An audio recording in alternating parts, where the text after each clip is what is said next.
Stood next to us, who's been standing for us. Please welcome Mark Scott.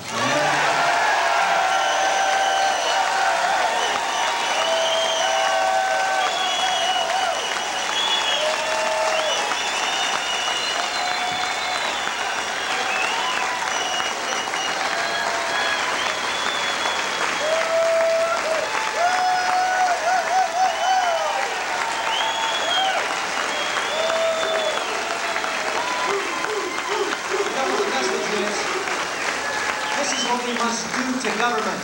Keep it on a tight leash.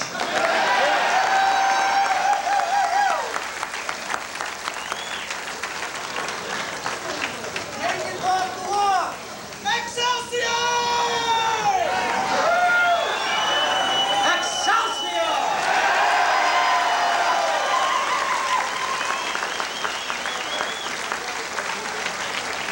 No, the news media, as I do, they'll look at the little definition there in the dictionary and they'll say, what's that, flotsam and jetsam? What does that mean? Well, many things have been happening since the last time you and I met and talked. And I have some information that I'm going to pass along to you today that I think you need to know.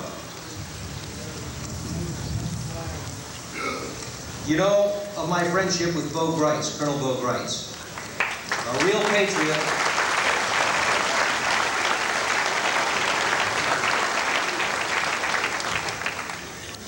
And certainly a man who gets and deserves a great deal of respect. Not necessarily from the news media, but then so what?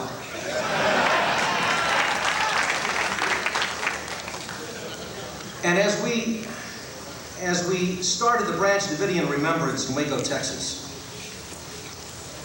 19th April, an ammonium nitrate bomb brought down the entire face of that 9-story federal building in downtown Oklahoma City with such a terrible loss of life and a wounding of 436 more citizens, innocent victims.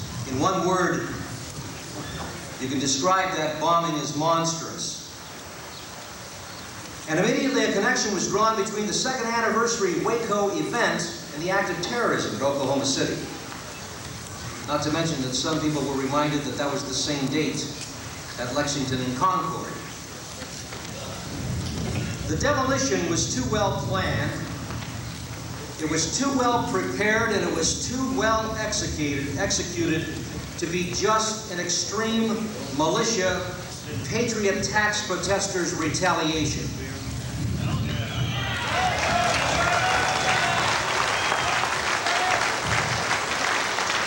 In the late 1970s and early 1980s, the CIA used Ed Wilson and Green Beret contract teams to train Islamic terrorists in Libya. Special forces are experts in sabotage. The Oklahoma City bombing, that explosion was a perfect blend of science and art. Conventional explosives would be too fast, the C4, which I speculated, I thought it might have been C4, but I'm told by the experts that the C4, which would equal 24,000 feet per second for massive destruction of masonry structure, and for maximum effect, you need a slow earth-moving detonation of around 16,000 feet per second. Now, my friend, the best is made by hand using prilled ammonium nitrate fertilizer, the chicken manure, in other words, mixed with diesel fuel. But mixed with diesel fuel, it has to be a few hours before ignition. It's not the kind of thing that you make up and you set around for a week and you're hauling it around the country. And primed with a small charge of dynamite, TNT, C4, Power Max, a massive amount of the ammonium nitrate. Bo Greitz says, considering crater size and damage, he estimated it at about 1,400 pounds, and he thinks that was used in this explosion on the Murrah building, federal building bombing. And the fertilizer compound is very absorbent and must be kept waterproof, or what they call loose powder. And that means that the bomb must be mixed and used within hours. Now you have special forces and you have Islamic terrorists that are experts in such chemistry. The problem with Muslim radicals in the Oklahoma City is visibility.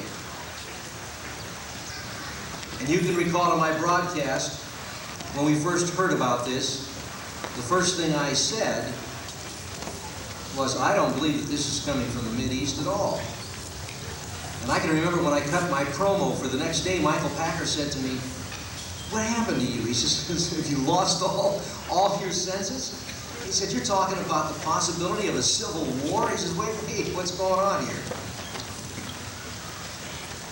Remembering the World Trade Center for 2 years ago, and you see that the city of New York, the city of Washington, these are more the style for the terrorists that come from the Mideast.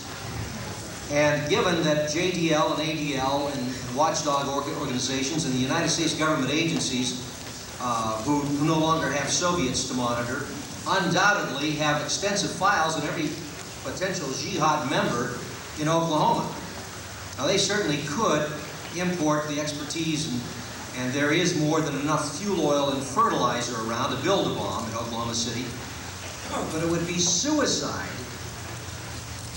for some fundamentalist group to do so. And by the way, it does not follow the Quran. Because while training in Afghan, one of the things, and Bo Greitz has talked to me many times about this, and he made mention of this many times on my broadcast, how he was reminded that they could only do to the enemy what was done to them. And so Oklahoma City doesn't really fit. Now, add on to that the Arab terrorists are quick to claim responsibility, wanting full credit for what goes on. And the infamous Arabic groups, the Islamic Action Front, the Hezbollah, Hamas, Jihad, all of them deny involvement in Oklahoma City. And they don't deny involvement because they're afraid of the United States. Give me a break. Now for the unthinkable.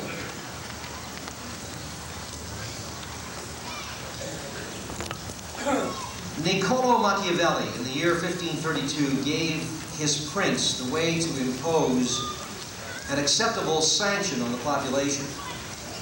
To create a problem, to offer the sanction as a solution to the praise of the people. You know that I've talked many times about Hegel, the philosopher, German philosopher, in 1817 when he wrote, he outlined how a thesis, let's say a constitutionally limited republic, can have an antithesis, like communism, and that will give way to a synthesis, like a new world order or a world socialism. His model is used in conjunction with Machiavellian smaller equations. Armed America, that's the thesis, versus terrorism against federal government, that's the antithesis, equals disarmed America. That is the synthesis.